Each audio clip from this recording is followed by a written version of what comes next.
রাসূল করিম সাল্লাল্লাহু আলাইহি সাল্লামের পরে কোরআন নাজিল হয়েছে, স্বয়ং আল্লাহ পাক কোরআন নাজিল করেছে। ওই কোরআন দিয়েছেন আমাদের তিলাওয়াতের জন্য। কোরআন কি বলল, কোরআনের ভিতর কি আছে, এগুলো আমাদেরকে অন্তত দৈনিক হলেও 8টা 10টা আয়াত 20টা আয়াত তিলাওয়াত করব, অর্থ সহকারে আমরা যদি জানি, তাহলে আমাদের জীবন কি হবে, ধন্য হয়ে যাবে। আমাদের জীবন মানে পাল্টিয়ে যাবে, আমরা তখন সোনার জীবনে পরিপূর্ণ হয়ে যাবে। এই জন্য আমাদের কোরআন জানতে হবে। আজকের আমাদের বাচ্চা কাচ্চারা কোরআন শিক্ষা দেয় না, বলেন ঠিক কিনা? বাচ্চাদের কোরআন যখন মক্তবে ডাকা হয়, তখন মক্তবে কিন্তু আমাদের বাচ্চাদেরকে ওই সকালবেলা ঘুম থেকে ডেকে দিতে চাই না, মনে করে আরেকটু ঘুমাই থাক। তারা এরকম কোরআন থেকে পিছায় রয়েছে। আগে কি সুন্দর দিন কাটাইতাম আমরা, আগে কি সুন্দর দিন কাটাইতাম, আগে কি সুন্দর দিন কাটাইতাম আমরা, আগে কি সুন্দর দিন কাটাইতাম, আগে কি সুন্দর দিন কাটাইতাম আমরা, আগে কি সুন্দর দিন কাটাইতাম। এলাকার ছেলে মেয়ে সকালবেলা নাস্তা খেয়ে, এলাকার ছেলে মেয়ে সকালবেলা নাস্তা খেয়ে আমপারা আর কায়দা নিয়ে মক্তবে যাইতাম। কারোর বুকে থাকি দয়াল কোরআন, কারোর বুকে থাকি দয়াল কোরআন। আগে কি সুন্দর দিন কাটাইতাম আমরা, আগে কি সুন্দর দিন কাটাইতাম, আগে কি সুন্দর দিন কাটাইতাম আমরা, আগে কি সুন্দর দিন কাটাইতাম। ফজরের আজান হলে মসজিদে যাইতাম চলে, ফজরের আজান হলে মসজিদে যাইতাম চলে, মুরব্বিরা ডাকতো মদের নামাজে। ফজরের আজান হলে মসজিদে যাইতাম চলে, ফজরের আজান হলে মসজিদে যাইতাম চলে, মুরব্বিরা ডাকতো মদের নামাজে। ওয়াকিয়া ইয়াসিন পড়তাম প্রতিদিন, ওয়াকিয়া ইয়াসিন পড়তাম প্রতিদিন, অভাবের মাঝে তবু শান্তি যে পেতাম। আগে কি সুন্দর দিন কাটাইতাম আমরা, আগে কি সুন্দর দিন কাটাইতাম, আগে কি সুন্দর দিন কাটাইতাম আমরা, আগে কি সুন্দর দিন কাটাইতাম। ঠিক কিনা ধরে বলেন আমার বন্ধুগণ? তাই আজকের কোরআন আপনার বুকে আমার বুকে ধারণ করতে হবে। আমার ভাইরা, আমার বন্ধুগণ, আমার ভাইরা, এই কোরআন পড়তে রাজি আছি না ইনশাল্লাহ? আমরা কোরআন পড়তে রাজি আছি না? রাসূল করিম সাল্লাল্লাহু আলাইহি ওয়াসাল্লাম হাদিস পড়তে আজকের সিরাতুন নবী সাল্লাল্লাহু আলাইহি ওয়াসাল্লাম মাহফিল থেকে আমাদের অঙ্গীকার করে যেতে হবে। কোরআন পড়বো তো? বলেন কোরআন পড়বো? রাসূল করিম সাল্লাল্লাহু আলাইহি ওয়াসাল্লাম হাদিস পড়বো? ইনশাল্লাহ বলতে হবে। আমার বন্ধুগণ, ইনশাল্লাহ বলে একটা কথা মনে পড়ে গেল যে রাসূল করিম সাল্লাল্লাহু আলাইহি ওয়াসাল্লাম একবার যখন যে কাফেররা যাই প্রশ্ন করেছিলেন তিনটে, এই তিনটে প্রশ্ন করার কারণে ওই প্রশ্ন করেছিল, তার প্রেক্ষাপটে রাসূল করিম সাল্লাল্লাহু আলাইহি ওয়াসাল্লাম বলল যে আমি আগামীকালকে তোমাদের এই প্রশ্নের জবাবটা দেব। আল্লাহ রাব্বুল আলামিনের কাছে এই কথাটা পছন্দ হয় নাই এই জন্য যে রসুলের মাধ্যমে গোটা মানব জাতি আমাদেরকে শিক্ষা দেওয়ার জন্য রাসূল করিম সাল্লাল্লাহু আলাইহি ওয়াসাল্লামের সঙ্গে মনে হয় এতটুকু মানে যেখানে আল্লাহ তাআলা স্বয়ং হাবিবকে এত পছন্দ করেন মাহবুব বান্দা, তার সঙ্গে তো এমন করা ছিল না। কিন্তু এখানে একটা মনে হয় ছিল যে রাসূল করিম সাল্লাল্লাহু আলাইহি সাল্লাম কে রাসূল করিম সাল্লাল্লাহু আলাইহি সাল্লামের মাধ্যমে গোটা মানব জাতিকে শিক্ষা দেবেন ইনশাআল্লাহ কথা বলার জন্য। আমার ভাইরা, আমার বন্ধুগণ, হযরত ইবনে আব্বাস রাদিয়াল্লাহু তাআলা হতে বর্ণিত রয়েছে রাসূল করিম সাল্লাল্লাহু আলাইহি সাল্লাম যখন তিনি নবুয়ত লাভ করলেন, আমার ভাইরা, তখন নবী পাক সাল্লাল্লাহু আলাইহি সাল্লাম মক্কা নগরীতে তখন কোরআনের দাওয়াত দিতে লাগলো, ইসলামের দাওয়াত দিতে লাগলো, কালেমার দাওয়াত দিতে লাগলো। কাফের বেঈমানেরা সেটা সহ্য করতে পারলো না। কিভাবে নবী পাক সাল্লাল্লাহু আলাইহি সাল্লামকে দাবানো যায়, কিভাবে নবী পাক সাল্লাল্লাহু আলাইহি সাল্লামকে অপমানিত করা যায়, কিভাবে রাসূল পাক সাল্লাল্লাহু আলাইহি সাল্লামকে লাঞ্ছিত লাঞ্ছিত অপমানিত করা যায়, এই তারা পিছনে লেগে রয়েছে।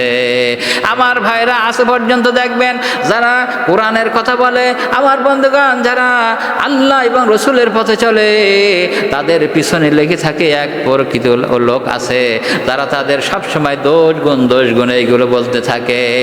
আমার ভাইরা, আমার বন্ধুগণ, তাহলে নবী পাক সাল্লাল্লাহু আলাইহি ওয়াসাল্লাম যখন নবুয়তের পেলেন, তখন নবুয়তের পর কোরআনের দাওয়াত দিতে লাগলো।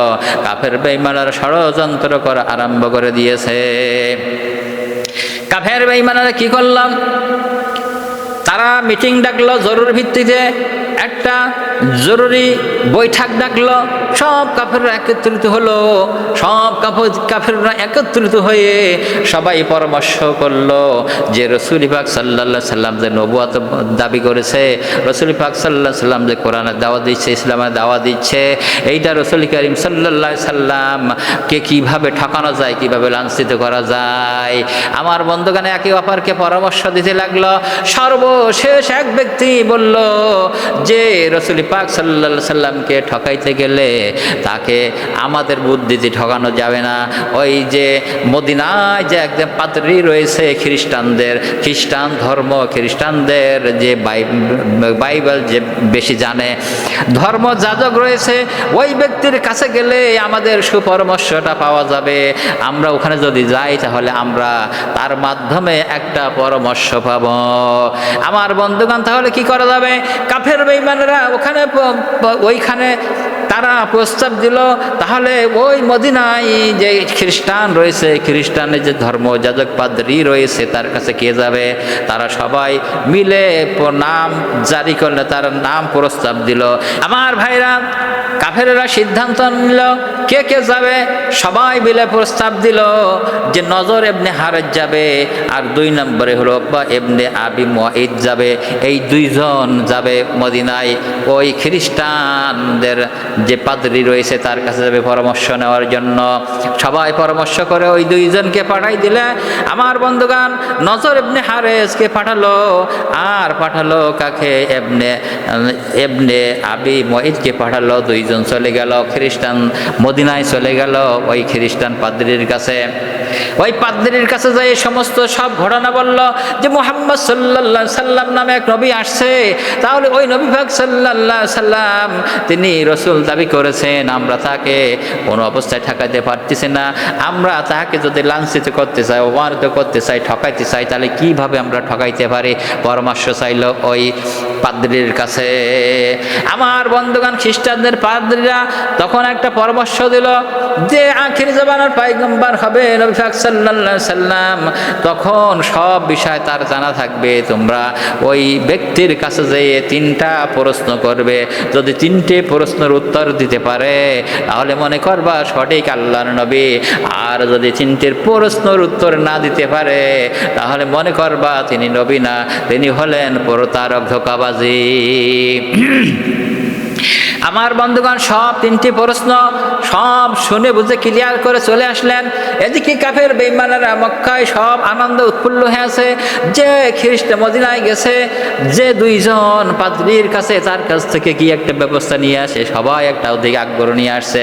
আমার বন্ধুগণ, যখন ওই যে নজর বিন হারেস আর আবি মুয়াইদ যখন ফিরে আসলো, আসার পরে তখন আবার তারা জরুরি ভিত্তিতে মিটিং বসলো, জরুরি ভিত্তিতে আবার মিটিং বসার পরে তাদের কাছে শুনতে চাইল কি বলেছে। সবার সামনে তারা প্রস্তাব দিল যে ওই পাদ্রী জানিয়েছেন যে নবী যে ব্যক্তি হবে সে ব্যক্তি 3টি প্রশ্ন করবা, যদি প্রশ্ন নবী হয় তাহলে 3টি প্রশ্নের উত্তর দিতে পারবে, আর যদি নবী না হয় তাহলে 3টি প্রশ্নের উত্তর দিতে পারবে না।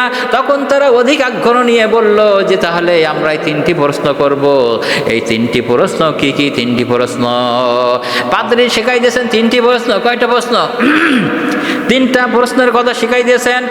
এক নম্বরে প্রশ্নের কথা বলা হয়েছে ওই সব যুবকেরা যারা শত শত বছর আগে কি করেছে, দেশ ছেড়ে চলে গেছে। ওই তারা চলে গেছে, তারা ওই ব্যক্তিরা, ওই যুবকেরা কারা, ওই যুবকরা কারা ছিল, ওই সম্পর্কে আমাদের কিছু শোনান। রাসূলের কাছে এই প্রশ্ন করবে। দুই নম্বরে প্রশ্ন করবে, কাফের বেঈমানরা সিদ্ধান্ত নিয়েছে। দুই নম্বরে প্রশ্ন করবে পূর্ব থেকে পশ্চিম আর উত্তর থেকে দক্ষিণ, অর্থাৎ সমস্ত দুনিয়া কোন এক ব্যক্তি সফর করেছিল, ওই ব্যক্তির নাম কি, ওই ব্যক্তিকে। এই প্রশ্ন আমার বন্ধুগণ, এত বড় বড় প্রশ্ন রাসূল করিম সাল্লাল্লাহু আলাইহি সাল্লাম যখন তখন তিনি আসেন নাই। এর আগের কথাগুলো যখন বলতেছেন তখন রাসূলের কি জানা এগুলো আছে নাকি? এগুলোকে জানা আছে। আমার বন্ধুগণ, আমার ভাইরা, তখন নবী পাক সাল্লাল্লাহু আলাইহি সাল্লামের কাছে এই প্রশ্ন করবে। তিন নম্বরে প্রশ্ন করবে, তিন নম্বরে প্রশ্ন করবে হলো যে রূহ সম্পর্কে প্রশ্ন করবে, যে আমরা যে আমাদের শুনেছি যে রুহু আছে দেহের ভিতরে, কিন্তু রুহুটা কিরকম, কি বৃত্তান্ত বিস্তারিত রাসূলের কাছে জানবে। এই প্রশ্ন তিনটে করলো। আমার বন্ধুগণ, আমার ভাইরা, এই তিনটে প্রশ্নের উত্তর যে এইটার বিষয় আমার কিন্তু না। আজকে আমি আপনাদের সামনে এই কথাটা নিয়ে আসলাম এই জন্য, আমরা যখন প্রত্যেকে আজকে যারা আলোচনা সিরাতুন নবী সাল্লাল্লাহু আলাইহি সাল্লাম মাহফিলে আসছেন, যারা আলোচনা শুনবেন, যারা শুনতেছেন, সবার কাছে বিনীত আবেদন, আমার বন্ধুগণ ভালো করে আলোচনাটা খেয়াল করবেন। আল্লাহর নবী জানাবে মুহাম্মাদুর রাসূলুল্লাহ সাল্লাল্লাহু আলাইহি সাল্লাম আল্লাহ তাআলার মাহবুব বান্দা। তাহলে আল্লাহ তাআলা তার ইচ্ছা না বান্দাকে কষ্ট দেবে, কিন্তু একটু কষ্ট দিয়েছিল যার কারণে গোটা মানব জাতি যাতে এটা শিক্ষা অর্জন করতে পারে। তাহলে আমরা কিন্তু ওই শিক্ষাটা নিতে আজকে সিরাতুন নবী সাল্লাল্লাহু আলাইহি সাল্লাম মাহফিল থেকে ওই শিক্ষাটা নিয়ে যাব। আমার বন্ধুগণ চলে গেলেন, নবী পাক সাল্লাল্লাহু আলাইহি সাল্লামের কাছে চলে গেল। যে বলল, ইয়া রাসূল, নবী পাক সাল্লাল্লাহু আলাইহি সাল্লামকে বলল, মুহাম্মদ তুমি যে রাসূল বলে দাবি করেছো, কিন্তু তোমার রাসূল, তুমি যে রাসূল, আমরা রাসূল বলে মানব, কিন্তু আমাদের তিনটি প্রশ্ন রয়েছে। এই তিনটির প্রশ্নের উত্তর যদি তুমি যদি দিতে পারো, তাহলে আমরা তোমাকে রাসূল হিসাবে মানতে পারি। আর যদি না পারো, তাহলে তোমাকে কিন্তু লাঞ্ছিত, অপমানিত করা হবে। আল্লাহর নবী জনাবে মুহাম্মদুর রাসূলুল্লাহ সাল্লাল্লাহু আলাইহি সাল্লাম বললেন তিনটি প্রশ্ন। এই তিনটি প্রশ্ন কি বলো দেখি, কি সেই তিনটি প্রশ্ন কি? তখন তারা পেশ করলো তিনটি প্রশ্ন হলো, যে যুবকেরা এখান থেকে শত শত বছর আগে এই দেশ ছেড়ে চলে গেছে, তারা কি জন্য গেল, কোথায় রয়েছে, কিভাবে ছিল, এই বিস্তারিত ব্যাখ্যা আমরা জানতে চাই। আর দুই নম্বরে হলো পূর্ব থেকে পশ্চিম, উত্তর থেকে দক্ষিণ, গোটা দুনিয়া ভ্রমণ করেছিল এক ব্যক্তি, ওই ব্যক্তির নাম কি, কোন ব্যক্তি করেছিল। আর তিন নম্বর প্রশ্ন হলো রূহ সম্পর্কে, আমাদের যে শরীরে রূহ আছে, এই রূহটা কেমন, এই রূহটা কি করে, কি বৃত্তান্ত, এগুলো আমাদের পরিপূর্ণভাবে জানাতে হবে। আল্লাহর নবী জনাব মুহাম্মদুর রাসূলুল্লাহ সাল্লাল্লাহু আলাইহি সাল্লাম তখন কাফেরদের এই কথাগুলো শুনলেন, ভালো করে শুনলেন। শোনার পরে আল্লাহর নবী বললেন, তোমাদের এই তিনটে প্রশ্নের জবাব আমি রাসূল করিম সাল্লাল্লাহু আলাইহি সাল্লাম আগামী দিন অমুক সময় অমুক টাইমে তোমাদেরকে দিয়ে দিব। আমার বন্ধুগণ, কাফের বেঈমানরা চলে গেল বাড়িতে। যাওয়ার পরে আল্লাহর নবী জনাব মুহাম্মদুর রাসূলুল্লাহ সাল্লাল্লাহু আলাইহি সাল্লাম অপেক্ষায় আছেন। কি আছেন? আল্লাহর নবী অপেক্ষায় আছেন যে কখন ওহী আসে। আল্লাহ তাআলা তো নিজের, আল্লাহর নবী জনাব মুহাম্মদ রাসূলুল্লাহ সাল্লাল্লাহু আলাইহি সাল্লাম তিনি কিন্তু নিজের থেকে কোনো কথা বলতেন না। যতক্ষণ পর্যন্ত আল্লাহ তাআলার তরফ হইতে ওহী না আসতেন ততক্ষণ পর্যন্ত কোনো কথা বলতেন না। আল্লাহ রাব্বুল আলামিন বলেন, ওয়া মা আনতিকু আনিল হাওয়া ইন হুয়া ইল্লা ওয়াহয়ুন ইউহা। আল্লাহ তাআলা বললেন আমার নবী নিজের থেকে কোনোদিন কোনো কথা বানাই বলে না, আমার নবী কোনোদিন নিজের থেকে কোনো কথা বলেন না। আমার নবী যে কথাগুলো তোমাদের সামনে বলে সবগুলো হলো ওহী। আমি আল্লাহ রাব্বুল আলামিন যেটা বলতে বলি সেই জিনিসটা তোমাদের কাছে বলে। আমার ভাইরা, আমার বন্ধুগান, এই কথা যখন হলো আমার বন্ধুগান, তখন নবী করিম সাল্লাল্লাহু আলাইহি সাল্লাম অপেক্ষায় আছেন যে কখন আল্লাহ পাক জানাবেন জিবরাইল আলাইহিস সালাম নাজিল হবেন, কখন ওহী নিয়ে আসবে। রাসূল করিম সাল্লাল্লাহু আলাইহি সাল্লাম সেই অপেক্ষায় আছেন। কিন্তু 1 ঘন্টা যায়, 2 ঘন্টা যায়, 3 ঘন্টা, 5 ঘন্টা, 10 ঘন্টা যায়, যাইতে যাইতে 1 দিন পার হয়ে গেল, 2 দিন পার হয়ে গেল। আমার ভাইরা, আমার বন্ধুগণ, তখন কি হলো? কোনো ওহী আসতেছে না। এইভাবে একাধারে যখন ও পরবর্তী দিন টাইম দিয়েছিল, কাফের বেঈমানেরা এসে গেছে, হাজির হয়ে গেছে। মুহাম্মদ তুমি যে উত্তর দিয়েছিলে বলো। কিন্তু আল্লাহ তাআলা জানান নাই, আল্লাহ রাব্বুল আলামিন ওহী নাযিল করেন নাই, জিবরাইল আসে নাই, নবী মুহাম্মদ সাল্লাল্লাহু আলাইহি ওয়াসাল্লাম বলতে পারছেন না। কাফের বেঈমানেরা এদিকে টিটকিলে মারা আরম্ভ করে দিয়েছেন, বলল তোমরা আজকের চলে যাও। আবার একটা টাইম নিল আমার বন্ধুগণ, তারপরে আবার আসলো। কিন্তু তখন নবী করিম সাল্লাল্লাহু আলাইহি ওয়াসাল্লাম অপেক্ষায় আছেন কখন আল্লাহ তাআলা ওহী নাযিল করবেন, জিবরাইল কখন আসবেন। কিন্তু জিবরাইল আসে না, আল্লাহ ওহী নাযিল করে না। মুহাম্মদ রাসূলুল্লাহ সাল্লাল্লাহু আলাইহি ওয়াসাল্লাম তখন মন খারাপ হয়ে গেছে, ভারাক্রান্ত মন হয়ে গেছে। আমার বন্ধুগণ, তখন মুহাম্মদ রাসূলুল্লাহ সাল্লাল্লাহু আলাইহি ওয়াসাল্লাম তখন চিন্তায় পড়ে গেছেন, কি হলো। আল্লাহ তাআলার কাছে প্রার্থনা করে, আল্লাহ তাআলার কাছে সাহায্য চাই। আমার বন্ধুগণ, তাহলে আমি এখানে বলতে চাই আল্লাহ রাব্বুল আলামিন তো ওহী নাযিল করে দিতে পারতেন, কিন্তু দিলেন না। কি কারণে? আমার বন্ধুগণ, এখানে কোনো কল্যাণ নিহিত আছে, এই জন্য ওহী নাযিল করেন নাই। কাফেরদের কাছে হয়তো একটু লাঞ্ছিত হচ্ছে, অপমানিত হচ্ছে, কিন্তু আল্লাহ তাআলা অবশ্যই কাফেরদের উপর বিজয় দান করবে নবীকে, ধরে বলেন ঠিক কিনা? কিন্তু সেই সঙ্গে সঙ্গে উম্মতে মুহাম্মাদি আমরাও মর্যাদাশীল হয়ে যাব। কিন্তু রাসূল করিম সাল্লাল্লাহু আলাইহি সাল্লামের কাছে যে জন্য ওহী নাযিল বন্ধ হয়ে গেল, কি কারণে গেল? ওই কারণটা কিন্তু আজকে আপনাদের সামনে উপস্থাপন করতেছি, ওইটা আমরা আমল করতে হবে। কি নবী করিম সাল্লাল্লাহু আলাইহি সাল্লাম যখন বলেছিলেন আগামী কালকের বলবো, উত্তরটা দেব, তখন কিন্তু ইনশাআল্লাহ কথাটা বলেন নাই, যার কারণে নবী পাক সাল্লাল্লাহু আলাইহি সাল্লামের কাছে ওহী নাযিল বন্ধ হয়ে গেছে। এবার নবী পাক সাল্লাল্লাহু আলাইহি সাল্লাম তখন কি হলেন? অনেক ভারাক্রান্ত হয়ে গেলেন, মনে চিন্তা এসে গেল। আমার বন্ধুগণ, তখন আল্লাহ রাব্বুল আলামিন তখন এইভাবে রাসূল পাক সাল্লাল্লাহু আলাইহি সাল্লামের অবস্থা দেখতেছেন। আমার ভাইরা, আমার বন্ধুগণ, আমার ভাইরা, আল্লাহ রাব্বুল আলামিনের হাবিব তিনি যখন আল্লাহ পাকের কাছ থেকে কোনো ওহী না আসতো, তখন তিনি কোনো কথা বলতেন না। আমার বন্ধুগণ, আল্লাহ তাআলা জানাই দিলেন, ওয়া মা ইয়ানতিকু আনিল হাওয়া ইন্নাহু ইল্লা ওয়াহয়ুন ইউহা। আমার নবী নিজের থেকে কোনো কথা বলেন না, যতক্ষণ পর্যন্ত আমি আল্লাহ রাব্বুল আলামিন ওহী নাযিল না করি, ততক্ষণ পর্যন্ত আমার নবী নিজের থেকে কোনো কথা বলেন না। আমার বন্ধুগণ, আমার ভাইরা, তখন ওহী আসতেছেন না। এই অবস্থায় আল্লাহর নবী জনাবে মুহাম্মদ রাসূলুল্লাহ সাল্লাল্লাহু আলাইহি ওয়াসাল্লাম চিন্তায় পড়ে গেলেন, কেন আসতেছে না, কেন আসলো না। এইভাবে যখন একাধারে 1 দিন 2 দিন এইভাবে চলে গেল, আমার বন্ধুগণ, এদিকে কাফের বেঈমানেরা সব জায়গায় প্রচার করা লাগলো মুহাম্মদ সাল্লাল্লাহু আলাইহি ওয়াসাল্লাম একজন প্রতারক, মুহাম্মদ সাল্লাল্লাহু আলাইহি ওয়াসাল্লাম একজন ধোঁকাবাজ। তিনি আমাদেরকে এই কথা বললো আগামীকাল উত্তর দেব, সেই কথার উত্তর আসবে 1 সপ্তাহ হয়ে গেল, কেউ মুহাম্মদ দিতে পারলো না। তাহলে মুহাম্মাদের কথা কেউ শুনবা না। মুহাম্মদ একজন হলো এইভাবে ধোঁকাবাজ, এইভাবে লাঞ্ছিত, অপমানিত, এইভাবে তার উপরে অনেক কত ভাষায় গালিগালাজ করতে লেগেছে কাফের বেঈমানেরা। আমার বন্ধুগণ, আমার ভাইরা, এইভাবে যাইতে যাইতে আল্লাহ রাব্বুল আলামিন 15 দিন পরে ওহী নাযিল করে দিলেন। আল্লাহ রাব্বুল আলামিন জনাবে মুহাম্মদ রাসূলুল্লাহ সাল্লাল্লাহু আলাইহি সাল্লামের উপরে ওহী নাযিল করে দিলেন। কি করলেন? ওহী নাযিল করলেন। সূরা কাহাফ, এই কাহাফ পরিপূর্ণ সূরাটা আল্লাহ রাব্বুল আলামিন নাযিল করে দিলেন। আর আল্লাহ তাআলা জানাই দিলেন, আল্লাহ রাব্বুল আলামিন বললেন, ওয়ালা তাকুলান্না লিশাইইন ইন্নী ফাইলুন যালিকা গাদা। আল্লাহ রাব্বুল আলামিন বলেন, আর কোন কিছুর ব্যাপারে তুমি মোটেই বলবে না যে নিশ্চয়ই আমি তা আগামীকালকের বলবো।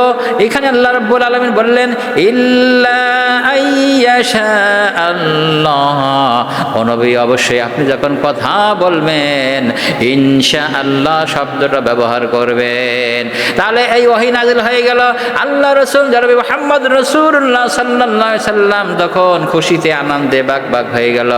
আমার বন্ধুগণ, আজকের আমি সিরাতুন নবী সাল্লাল্লাহু আলাইহি সাল্লাম মাহফিল থেকে আপনাদের জানাতে চাই যে কাফেররা 3টি প্রশ্ন করেছে, এই প্রশ্নের উত্তরগুলো আপনারা সূরা কাহাফের ভিতরে পাবেন। কিন্তু আমার বলার উদ্দেশ্য ওইটা না। আমার বলার উদ্দেশ্য হলো রাসূল পাক সাল্লাল্লাহু আলাইহি সাল্লামের কাছে ওহী নাজিল বন্ধ করে রেখে দেন আল্লাহ তাআলা। ইনশাআল্লাহ রাসূল বলেন না, যার কারণে ওহী নাজিল বন্ধ করে দিয়েছেন। আর আজকের আপনারা আমরা কি আমল রয়েছে, কথায় কথাগুলো বলি, আজকের এইটা করব, মুখ করব, তুমুক করব, এই করব, কিন্তু ইনশাআল্লাহ ব্যবহার করি না। কিন্তু রাসূলের ক্ষেত্রে রাসূল আল্লাহর পয়গম্বরের ক্ষেত্রে আল্লাহ রাব্বুল আলামিন ওহী নাজিল করা বন্ধ করে দিলেন। আর আমরা তো সাধারণ ব্যক্তিত্ব, আমরা তো কোনো ইনশাআল্লাহ ব্যবহার করি না। আজকে সিরাতুন নবী সাল্লাল্লাহু আলাইহি সাল্লাম মাহফিল থেকে আমাদেরকে শিক্ষা নিতে হবে যে কথাটাই বলবো যেন আল্লাহ রাব্বুল আলামিনের নামে আমরা কি বলবো, ইনশাআল্লাহ শব্দটা ব্যবহার করব। আমরা যদি বলে আগামীকালকের যাব, ইনশাআল্লাহ আগামীকালকের এই কাজটা করব, ইনশাআল্লাহ বলবো তো, ইনশাআল্লাহ এটা আজকে মন থাকবে তো? আমার বন্ধুগণ, আমরা সব মনে রাখবো।